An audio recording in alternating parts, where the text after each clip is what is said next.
यह सामग्री वर्तमान समाचार रिपोर्ट्स पर आधारित है, केवल जानकारी देने के उद्देश्य से प्रस्तुत की गई है। हम इसकी पूर्ण सटीकता की गारंटी नहीं देते। दर्शक अपने विवेक से निर्णय लें। मोदी का दमदम से टीएमसी पर तीखा वार के साथ सांसद बीजेपी में शामिल। मसूद अजहर लापता होने की खुफिया रिपोर्ट। मेटा की 8,000 कर्मचारियों की छटनी। भारत की ओलंपिक मेजबानी दावेदारी। ट्रंप की गोल्डन वीजा नीति पर सवाल। देश दुनिया की बड़ी खबरें। नमस्कार, मैं आपका होस्ट रितेश बारोट और आप देख रहे हैं अटल न्यूज, जहां खबरें नहीं समझ बनाई जाती। दमदम रैली से मोदी का टीएमसी पर पलटा। बंगाल के गौरव की वापसी का वादा। प्रधानमंत्री नरेंद्र मोदी ने दमदम की चुनावी रैली में जनता से वोट के रूप में आशीर्वाद मांगा कि 4 मई के बाद टीएमसी के गुंडों को छिपने की जगह नहीं मिलेगी। साथ ही बंगाल का गौरव लौटाने का संकल्प भी दोहराया। बंगाल की सियासत गर्म रही तो चुनावी प्रक्रिया पर न्यायपालिका की बड़ी टिप्पणी भी सामने आई। 92% मतदान से सीजीआई प्रसन्न। मतदाता सूची मामलों की त्वरित सुनवाई के निर्देश। बंगाल में पहले चरण में हुए 92% मतदान और सीआरपीएफ की भूमिका पर सीजीआई सूर्यकांत प्रसन्न दिखे। उन्होंने कहा कि मतदाता सूची में नाम जोड़ने से जुड़े मामलों की आउट ऑफ टर्म सुनवाई होनी चाहिए। और अब चुनाव आयोग को लेकर विपक्षी मोर्चे की बड़ी राजनीतिक चाल। सीईसी ज्ञानेश कुमार को हटाने की मांग। 193 सांसदों के हस्ताक्षर के साथ महाभियोग नोटिस। मुख्य चुनाव आयुक्त ज्ञानेश कुमार को हटाने के प्रस्ताव पर 193 सांसदों के हस्ताक्षर के बाद टीएमसी नेतृत्व में विपक्ष ने महाभियोग नोटिस पेश की। देश में 45 डिग्री तक पहुंचे तापमान और गर्मी की मार के बीच राहत भरी खबर। European Centre for Medium Range Weather Forecast के नए डेटा के मुताबिक मई के अंत तक दक्षिण पश्चिम मानसून शुरू हो सकता है। राजनीति से अब एक और बड़े सियासी घटनाक्रम की ओर। कुछ 7 सांसद भाजपा में शामिल। राघव चड्ढा, स्वाति मालीवाल, संदीप पाठक, राजेंद्र गुप्ता, अशोक मित्तल, विक्रमजीत सिंह और हरभजन सिंह ने भाजपा ज्वाइन की। भाजपा प्रमुख नितिन नवीन ने सभी का स्वागत कर मुंह मीठा करवाया।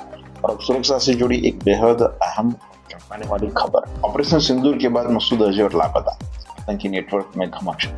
खुफिया जानकारी के मुताबिक जैसे मोहम्मद का मसूद अजहर कई दिनों से लापता है। उसकी बीमारी की अफवाहों के बीच आतंकी संगठन के भीतर सत्ता संघर्ष तेज बताया जा रहा है। खेल जगत से भारत के वैश्विक महत्वाकांक्षा। 2038 ओलंपिक और 2030 कॉमनवेल्थ गेम्स मेजबानी के लिए भारत की मजबूत दावेदारी।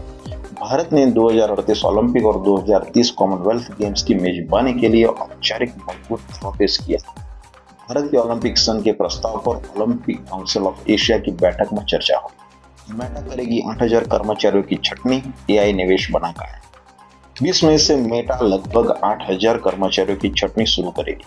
कंपनी ने कहा एआई निवेश बढ़ने के बीच गैर जरूरी भूमिकाओं को कम करना बेहतर विकल्प। मेटा अकेले नहीं, टेक सेंटर में छटनी का संकट व्यापक है। 2026 में अब तक 73,212 नौकरियां गई। टेक सेंटर में संकट जारी। layoffs.fyi के मुताबिक इस साल अब तक 73,212 लोग नौकरी गंवा चुके हैं। 2024 में यह संख्या 1.53 लाख थी, जबकि मेटा 2022-23 में ही 21,000 कर्मचारियों को निकाल चुका। उनकी गोल्डन वीजा नीति अब तक सिर्फ एक गोल्ड कार्ड जारी। बड़ी रकम जुटाने वाली ट्रम्प गोल्डन वीजा पॉलिसी के विफल होने की आशंका बढ़ी। अमेरिकी वाणिज्य प्रमुख हवर्ड लुटनिक के अनुसार अब तक सिर्फ एक गोल्ड कार्ड जारी। पश्चिम एशिया तनाव और युद्ध मोर्चे की बड़ी अपडेट। ईरान अमेरिका संघर्ष में स्टेल्थ और टॉमहॉक मिसाइल भंडार पर दबाव। रिपोर्ट के मुताबिक युद्ध में उपयोग की जा रही स्टेल्थ मिसाइल 100 का आधा स्टॉक खत्म हो चुका है। अमेरिका अब तक 1100 से अधिक स्टेल्थ और 1000 से ज्यादा टॉमहॉक मिसाइलें इस्तेमाल कर चुका है और इसी तनाव के बीच कूटनीतिक रास्ता तलाशने की कोशिश।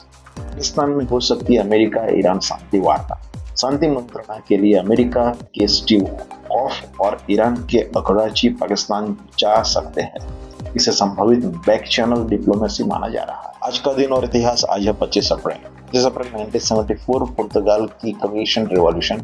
2 दशक से अधिक पुराने तानाशाही शासन का शांतिपूर्ण अंत हुआ। इस क्रांति ने यूरोप में लोकतांत्रिक बदलाव की नई मिसाल बनाई। 1953 DNA double helix discovery published.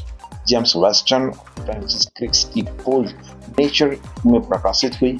आधुनिक जेनेटिक और बायोटेक की दिशा यही से बदली। बर्थ 1874, गुग्लियामो मैर्कोनी रेडियो संचार के जनक माने जाते हैं। उनकी खोज के आधुनिक वायरलेस दुनिया की नींव रखी।